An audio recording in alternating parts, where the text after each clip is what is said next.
ETF index mutual funds నేర్చుకుని stock మార్కెట్లో రాణించాలనుకుంటున్నారా? వెంటనే ఈ నెంబర్కి కాల్ చేయండి. నమస్తే అక్క. నమస్తే జయ. కొంతమంది భార్యలు, ప్రజెంట్ సిచ్యువేషన్ చెప్తున్నాను, కొంతమంది అందుకే స్పెసిఫిక్గా చెప్తా ఉన్నా, ప్రతి విషయానికి సర్దుకుపోతూ ఉంటారు. వాళ్ళకి అలా అంటే ఇంట్లో పెద్దవాళ్ళు చెప్పటమా, పరిస్థితుల వల్ల అర్థం కాదు. కానీ అసలు ఏ ఏ విషయాలకి భార్యాభర్తల మధ్య జరుగుతున్న ఇష్యూల్లో సర్దుకుపోవాలి, ఎప్పుడు ఫైట్ చేయాలి? యాక్చువల్లీ మీరు అడిగిన క్వశ్చన్లో ఇట్స్ బిగ్, మళ్ళీ చాలా పెద్ద, అంటే ఎప్పుడు ఎలా అనేది మాట్లాడితే ఈ అడ్జస్ట్మెంట్ అనేది బేసికల్గా వచ్చింది ఏంటంటే పీస్ ఏమో, అడ్జస్ట్ అయిపోతే శాంతి అనేది వచ్చింది. But adjustment is not a peace. అది అనుకోవడం ఏంటంటే నీ ఎమోషనల్ సప్రెషన్, సైలెంట్గా ఎండ్యూర్ అవుతున్నావు, భరిస్తున్నావు. అడ్జస్ట్మెంట్ అనే ఒక పదము ఎలా వచ్చింది, ఎందుకు అంటే ఎస్పెషల్లీ విమెన్ అని మీరు మెన్షన్ చేసినప్పుడు, అది బికాజ్ ఆఫ్ సోషల్ కండిషనింగ్. ఒక ట్యాగ్ వేశారు, ఎంత మంచిది తెలుసా, భలే అడ్జస్ట్ అవుతుంది, అడ్జస్ట్ అవుతే మంచిది. లేదు నేను అడ్జస్ట్ కాను అని అంటే నువ్వు ఊపిరాడక చచ్చిపో అంతే. కానీ నువ్వు అడ్జస్ట్ అవుతే మంచిది. ఆ పెద్దవాళ్ళు వేసేది కోడలైతే భలే అడ్జస్ట్ అవుతుందమ్మా అనేశారు. ఇప్పుడు ఆ ట్యాగ్ని నేను నిర్వర్తించాలి, ఫీల్ చేసుకోవాలి. సో అట్లా విన్నారు. వేరే ఆమె గురించి అనటమో, చిన్నప్పుడు ఎక్కడో అనటం, అడ్జస్ట్ అవుతే మంచోళ్ళు, అడ్జస్ట్ అవుతే మంచోళ్ళు. ఓకే, ఇప్పుడు నేను ఎక్స్ప్రెస్ చేస్తే రెండు రకాలుగా, ఒకటి కాన్ఫ్లిక్ట్ అవుతుంది. ఇప్పుడు నేను అడ్జస్ట్ కాకుండా నాకు ఇది కావాలి, లేకపోతే నువ్వు ఇలా ఎందుకు మాట్లాడారు అంటే గొడవ అవుతుంది ఇంట్లో. అబ్బా ఎందుకులే, శాంతి, గొడవ తగ్గించాలి, first condition. Second social conditioning as I told. Third వచ్చేసి ఫియర్ ఆఫ్ లూజింగ్, అంటే ఈ రిలేషన్షిప్ వదిలేస్తారేమో నేను అడ్జస్ట్ కాకపోతే. అంటే హస్బెండ్ ఫర్ ఎగ్జాంపుల్, నువ్వు ఇలా, లేకపోతే నాకు ఇక్కడ ఇది కాదు, నేను మీ అమ్మ ఎవరొకళ్ళని తిట్టారు, లేకపోతే ఎవరో ఒకళ్ళు కించపరిచారు, నేను ఏంటండి ఏదనంటే ఇదిగో నీకు ఇష్టం ఉంటే ఉండు, లేకపోతే వెళ్ళిపో, గబుక్కున అనేస్తాడేమో. మీరు మహిళలు అన్నారు కాబట్టి అదే సేమ్ కోణంలో మనం ఇంకో దాంట్లో అబ్బాయిల గురించి కూడా చెప్పొచ్చు. విత్ కమింగ్ టు దిస్, ఇది ఒక ప్రాబ్లము. అలా కాకుండా ఫ్యామిలీ, పిల్లల ముందు పిల్లల ముందెందుకులే గొడవ, పిల్లలకి ఏం నేర్పిస్తాము, ఈ కుటుంబంలో కలహాలు మొదలవుతాయి. నేను గబుక్కున బయటికి వెళ్తే వీళ్ళని ఎలా సాధాలి, ఫియర్ అవ్వనివ్వండి, ప్రేమ అవ్వనివ్వండి, ఆ హస్బెండ్ మీద ఉన్న ప్రేమ అవ్వనివ్వండి, పిల్లల మీద ఉన్న ప్రేమ అవ్వనివ్వండి, సర్దుకుపోదాంలే, పర్లేదులే అనే ఉద్దేశంతో లోపల తనను తను చంపుకొనైనా సరే భరించడం జరుగుతుంది.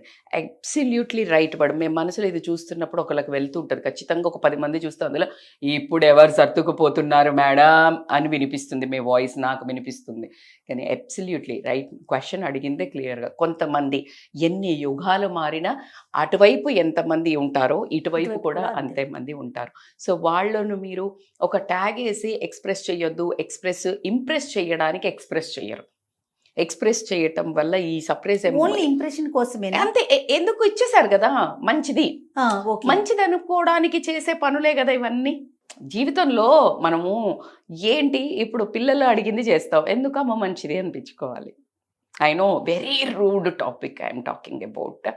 హస్బెండ్ కూడా ఏదైనా మనకు కొన్ని ఇష్టం లేని కూడా ఎందుకు చేస్తామంటే బికాజ్ వాళ్ళు మంచిది అనాలి. We all thrive for self identity. మనకి అదొక ఎవరైనా ఎక్నాలెడ్జ్ చేయాలి అని ఉంటుంది. సో ఇప్పుడు ఏంటి, గొడవ పడలేదు, ఏమై ఎక్స్ప్రెస్ చేయలేదు, లోపలే పెట్టుకుంది. ఎన్ని రోజులు పెట్టుకున్న తర్వాత ఆ ఒక్క బాధను లోపల సైలెంట్గా భరిస్తున్న ఒక మనిషి మీ చుట్టుపక్కన ఉన్నప్పుడు హ్యాపీగా ఉంటుందా ఇల్లు? ఉండదు. సో అడ్జస్ట్మెంట్ అనేది కాన్ఫ్లిక్ట్ కోసము భయపడి చేసే అడ్జస్ట్మెంటే. సో నేనేమంటున్నా అంటే, అడ్జస్ట్ ఎందుకు అవ్వాలి, ఎప్పుడు అవ్వాలి అనే మీ క్వశ్చన్కి 100% కాంప్రమైజ్ అనేది లేనిది సంసారం అన్న పడవ జరగదు. కానీ ఎప్పుడైతే సెల్ఫ్ రెస్పెక్ట్ మీద కొట్టే దాని మీద కూడా నువ్వు ఏదో ఒక మానిటరీ థింగ్స్ కోసమో, సొసైటీ ముద్ర కోసమో నిన్ను నువ్వు చంపుకొని వెళ్ళే అడ్జస్ట్మెంట్, అది నీకైనా ఇదే బంధానికైనా ఎప్పుడైనా ప్రమాదకరం. ఎలా మేడం మరి ప్రమాదకరము అని అంటే కనుక, నువ్వు ఈ మధ్య మీరు 20-25 ఇయర్స్ తర్వాత కూడా బయటపడుతున్నారు ఆపుకోలేక, రైట్? సో అలాగా ఎప్పుడైనా కొన్ని భరించే వరకే ఉంటుంది, ఆ తర్వాత వాళ్ళకైనా బద్దలవుతుంది కదా. అలాగా అప్పుడు తీసుకునే నిర్ణయం చాలా భయంకరంగా ఉంటుంది. సో ఇప్పుడు ఇచ్చే మన మెసేజ్ ఏంటి అని అంటే, ఏది అవసరమో అది దేనికి, ఇప్పుడు నేను అడ్జస్ట్ అవుతా. దీనివల్ల నా ఒక ఫ్యామిలీకి ప్రొడక్టివ్ ఏంటి? ప్రొడక్టివ్ అంటే ఏంటి? నా హస్బెండ్తో నేను నా వ్యూ అతను తప్పు చేస్తే కూడా నేను అడ్జస్ట్ అవుతున్నా అంటే అది భయం నీకు. నువ్వు భయపడుతున్నావు. అలానే భయపడకుండా భర్త నుంచి నేను వదిలేయమని చెప్పట్లా. Put your voice out. మీరు ఇప్పుడు గమనిస్తే దుర్యోధనుడు దుశ్శాసనుడు వెళ్ళి ఆవిడని ఎవరిని పంపించినప్పుడు ద్రౌపదిని ఏకవస్త్ర ఉన్నప్పుడు జుట్టు పట్టుకుని అంటే లైక్ పీరియడ్స్లో ఉన్నప్పుడు ఏకవస్త్ర ఉన్నప్పుడు తీసుకొచ్చిన మేనర్లెస్ బిహేవియర్లో ఆమె సైలెన్స్ ఉందా? అడ్జస్ట్ అయిందా? నా భర్తలు పెట్టారు, నేను ఒక సాధ్వి, నేను అరవద్దు అని. నో, ఆమె సైలెన్స్ అక్కడ క్రియేట్ చేయలే హిస్టరీ, ఆమె శపథము క్రియేట్ చేసింది హిస్టరీ. Yes, right. ఆమె శపథం క్రియేట్ చేసింది హిస్టరీ మొత్తం. సో ఎప్పుడు కానీ you try to express. Adjustment అనేది వెరీ మచ్ ఇంపార్టెంట్. ఎక్కడ అవుతున్నావు? నీ భర్తకి పలానా 10,000 వస్తోంది, నువ్వు ఎంత ఖర్చు పెట్టాలి? అడ్జస్ట్ అవుతున్నావు, ఎక్సలెంట్, అమేజింగ్.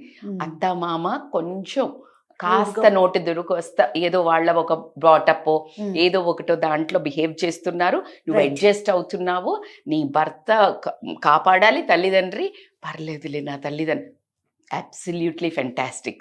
ఓకే. సో ఇలాంటి వాటిలలో అడ్జస్ట్మెంట్ అవ్వడం వండర్ఫుల్. అదే భర్త పదే పదే ఎవరైనా కానీ పదే పదే నీ సెల్ఫ్ ఐడెంటిటీ మీద నువ్వు అన్నీ చేసినా కూడా నేను కొడుతున్నారు, నువ్వు భయంతో లేకపోతే ఏదైనా మానిటరీ థింగ్స్ అంటే ఇల్లు కోసమో లేకపోతే డబ్బు కోసమో లేకపోతే ఈ పదవి భార్య అనే పదవి కోసమో మరి అన్నిగి మనకి లోపల చంపుకొని బ్రతకడం అనేది మాత్రం పిల్లల కోసం 99% ఉండటం జరుగుతుంది.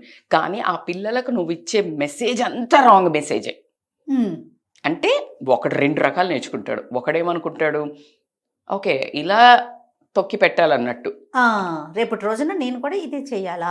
సెకండ్ వే, బిడ్డ ఉందనుకో, ఓకే నేను అడ్జస్ట్ అవ్వాలి కావచ్చు. లేదు అని అంటే అడ్జస్ట్ అవ్వాల్సిన ప్లేస్లో కూడా మా అమ్మ అడ్జస్ట్ అయ్యి నరకం అనేది, నేను చచ్చినా ఎవరికి అడ్జస్ట్ కాను. సో ఇలా డిఫరెంట్ మెసేజెస్ పోతాయి. నువ్వు చేసేదే పిల్లల కోసం అయినప్పుడు you try to put a right way. ఎప్పుడు ఎలా ఎక్స్ప్రెస్ చేయాలి మేడం? ఎప్పుడు కానీ రియాక్ట్ అవ్వకూడదు, రిఫ్లెక్ట్ అవ్వండి. రిఫ్లెక్ట్కి రియాక్ట్కి ఏంటి? ఇప్పుడు నేను రిఫ్లెక్షన్ ఎందుకు అడ్జస్ట్ అవుతున్నాను? For what? నిన్ను నువ్వు చంపుకొని అడ్జస్ట్ అవుతున్నావా? ఎదుటి మనిషిని ఇంప్రెస్ చేయడానికి? ఇంప్రెస్ చేసే వాళ్ళ రిలేషన్లు బయటవి, ఇంట్లో వాళ్ళని ఇంప్రెస్ చేయాల్సిన అవసరం ఉండదు కదా. సో ఖచ్చితంగా యూనిట్ ఎలా పెట్టాలి అంటే, నువ్వు అడ్జస్ట్ అవ్వకుండా గొడవపడమంటారా మేడం అని అనకండి. మీకు తెలుసు నేను ఏది చెప్పినా చాలా కరెక్ట్గా డిప్లొమాటిక్గా చెప్తాను. ప్రాపర్ వాయిస్ టోన్ క్లియర్గా, గొడవ ఉద్దేశంతో కాదు. నువ్వు ఇలా చేసావు, నువ్వు నన్ను హర్ట్ చేసావు. ఎప్పుడు ఎవరు ఇష్టపడంది ఏంటంటే ఆ వర్డ్, నేను హర్ట్ అయ్యాను. బాస్ చెక్ చేసుకో. You did that. No one likes. నువ్వు ఎంత దొంగ అంటేనే భరించాడు, పిచ్చోడు అంటేనే కోపానికి వస్తాడు, ఇంకో రాయి ఇస్తాడు. అది పిచ్చి అని తెలుసు వాడికి తెలియదు. అవును, నువ్వు పిచ్చోడు అంటే ఉడుకుంటాడేంటి? సో అలాగా చెప్పద్దు. I got hurt, I feel, నాకు ఇలా అనిపిస్తోంది. మీరు చేసేవాళ్ళ నేను ఇలా ఫీల్ అవుతున్నాను కాబట్టి ఒక్కసారి చెక్ చేసుకోండి. సో ఇలా నీ పదాన్ని నువ్వు ఎక్స్ప్రెస్ చేయటం అనేది చాలా చాలా ఇంపార్టెంట్. అడ్జస్ట్మెంట్ అనే పదంతో నిన్ను నువ్వు చంపుకోకు. అడ్జస్ట్మెంట్ అనే పదవితోటి నువ్వు ఇంత అడ్జస్ట్ అయ్యి ఏదో ఒక్కరోజు నోరు తెరిచావనుకో, ఆ రోజు అసలు బాంబు పేలుతుంది, బ్లాస్ట్ అవుతుంది. ఇన్ని రోజులు భరించింది కదా, నువ్వు ఆ ఒక్క యాక్ట్ కూడా ఎవరు 99 మంచి చేసి ఒక్కటి నోరు తెరిసినా కూడా చెయ్యరు. నువ్వు ఫస్టే దాన్ని ఓకే, ఈ అమ్మాయి కానీ ఈ అబ్బాయి కానీ తప్పు అంటారు, ఒప్పు అంటారు, కరెక్ట్గా పెడతారు మాట, గట్టి విషయమైనా సరే చాలా కరెక్ట్ వాయిస్లో చెప్తారు అనే ఒక పేరు ఉంది అంటే ఎవ్రీబడి విల్ స్టార్ట్ రెస్పెక్టింగ్. అది నీతో హోదాల పెద్దవాళ్ళన్నా కానీ హోదాలో చిన్నవాళ్ళన్నా కానీ నీకు ఆటోమేటిక్గా ఒక రెస్పెక్ట్ అనేది క్రియేట్ అవుతుంది. ప్రపంచంలో దేన్నైనా కోల్పోవచ్చు కానీ సెల్ఫ్ రెస్పెక్ట్ని మాత్రం కోల్పోవద్దు on cost of anything. Right. దాన్ని మిస్టేక్ అయితే అవ్వకండి. ఎదిరించండి, బరితెగించండి ఇలాంటి సందేశం కాదు ఇది. చాలా సమయస్ఫూర్తితో కామన్ సెన్స్తో అర్థం చేసుకున్నప్పుడు దీని విలువ డెప్త్ మనకు అర్థమవుతుంది. రైట్. సో బేసికల్గా ఎండ్ ఆఫ్ ద జిస్ట్ ఏంటంటే జయ, ఎందుకు ఉంటారు అనడానికి ఖచ్చితంగా సొసైటీ అనుకోనియండి, ఫైనాన్షియల్ ఫ్రీడమ్ లేకపోవడం వెళ్ళండి, గబుక్కున నేను నోరు తెరిసంటే బయట కంటే పిల్లల్ని తీసుకొని ఎక్కడికి వెళ్ళాలి, ఎలా సాధాలి అని అనుకోనివ్వండి, నేను ఎలా ఆలోచిస్తారా అక్క? అమ్మో ఇప్పుడు అంటే నిన్న ఒక చిన్న ఒక దేవుడు వచ్చేసి ఒక వరం ఇచ్చేసి నీకు మర్యాద లేదు, నిన్ను ఇబ్బంది పెడుతున్నారు ఇంట్లో, నువ్వు మాయమైపో అని దేవుడు అలా కళ్ళు తెరిచి ఇలా చూసేవారికి అందరూ మాయమైపోతారు. నేను డబ్బు ఇస్తాను అంటే jokes apart, it's serious, it's serious. అందరూ అంగీకరిస్తారు. మెన్కి చాలా బాధేస్తుంది. బట్ ఒక్కసారి మీ వైఫ్ గుండె చప్పుల్లో ఉన్న బాధను వినాలి అని అంటే మీరు ఖచ్చితంగా వాళ్ళు అడ్జస్ట్ అవుతున్నారా లేకపోతే నిజంగానే వాళ్ళ ఇష్టంతో చేస్తున్నారా అనే దాన్ని మీరు గమనించండి. సో కాబట్టి financial freedom is very important. దానికోసం మీకు డబ్బు అంటే అగడు, డబ్బు కోసం చెయ్యండి, ఇంకా నీకు ఇంత ఉంది కదా నువ్వెందుకు సంపాదిస్తున్నావు, మీ ఆయన బాగానే సంపాదిస్తాడు కాదు. బాగా చేశారు ఒక reel, your money is my money, my money is my money అని ఒక రీల్ వచ్చింది అప్పట్లో ఫేమస్. విమెన్ కి ఆ సెక్యూరిటీ లేక క్రియేట్ అయిన రీల్ అది. ఈ క్రియేట్ అయిన reel it's very message oriented. Jokes అయిపోయినాయి మనకు, కానీ ఒకప్పుడు ₹1 కూడా ఉమెన్ కి లేదు. అదే విమెన్ చేతిలో పెట్టిన మెన్ పాతకాలంలో నానమ్మలు తాతయ్య దగ్గర కూడా నానమ్మలకి అమ్మమ్మలకి డబ్బు ఇచ్చిన వాళ్ళ ఇంట్లో పొలాలు పెరిగాయి చాలా వరకు. ఎందుకు అంటే వాళ్ళకి తెలుసు విమెన్కి మనీ మేనేజ్మెంట్ రాదనుకోవడం మూర్ఖత్వం. ఎక్స్ట్రాడినరీ ఉంటుంది. అంటే కాస్ట్ కట్టింగ్ చేయటంలో she is the best. Very few spend thrifts ఉంటారు. సో కాబట్టికే ఫినాన్షియల్లీ ఎప్పుడైతే ఇండిపెండెంట్ ఉంటారో ఆ అడ్జస్ట్మెంట్ అనవసర వాటికి తగ్గుతుంది. Adjustment is very important. Compromise is the best essence in the family life, but not for this kind of things. ఇలాంటి వాటి కోసం అడ్జస్ట్ అవి మనసు చంపుకున్నప్పుడు నువ్వు రాంగ్ మెసేజ్ నీకు ఇచ్చుకుంటున్నావు, సొసైటీకి ఇస్తున్నావు. భర్త కూడా ఎందుకు అలా చేస్తాడు అని అంటే ఆయన ఉద్దేశంలో సైలెంట్గా ఉంది కదా, సైలెంట్ ఈజ్ ఈక్వల్ టు ఏంటి, అగ్రిమెంట్. అబ్సల్యూట్లీ రైట్ విజయ. అగ్రిమెంట్ అంటే ఓకే ఈమె అగ్రి అయింది, silence is equal to agreement అనుకుంటున్నాడు. ఇంకొక లాస్ట్ వర్డ్ ఏం చెప్పనా మీకు, ఎప్పుడైతే ఒక పార్ట్నర్ పెయిన్ ఎక్స్ప్రెస్ చేయటం స్టాప్ చేస్తారో ఇంకొక పార్ట్నరు ఆ పెయిన్ ని నోటీస్ చేయడం స్టాప్ చేస్తాడు. నువ్వు ఎక్స్ప్రెస్ చేయండి ఎట్లా తెలుస్తుంది పెయిన్? ఇప్పుడు డాక్టర్ దగ్గరికి పోయినావు, డాక్టర్ తెలుసు నీకు ఏదో పెయిన్ ఉంటేనే వచ్చినావు అని, కానీ ఏం అడుగుతాడు, ఎక్కడ నొస్తుంది, ఎలా నొస్తుంది, కూర్చున్నట్టు అవుతుందా, కొట్టినట్టు అవుతుందా, మెల్లిగా వస్తుందా, అప్పుడప్పుడు వస్తుందా, ఎంతసేపు ఉంటుంది చెప్పాలమ్మా, చెప్పాలా, ఎంత నొప్పి వస్తుంది, ఎంతసేపు ఉంటుంది, ఆ అన్నప్పుడే చివుక్కుమంటుందా, దాని తర్వాత నిద్రలో కూడా బాధ వేస్తుందా నీ మీద. This kind of every emotional pain is like ఎంతసేపు ఉంటుంది. ఇలాంటి డిస్కషన్ అవసరం.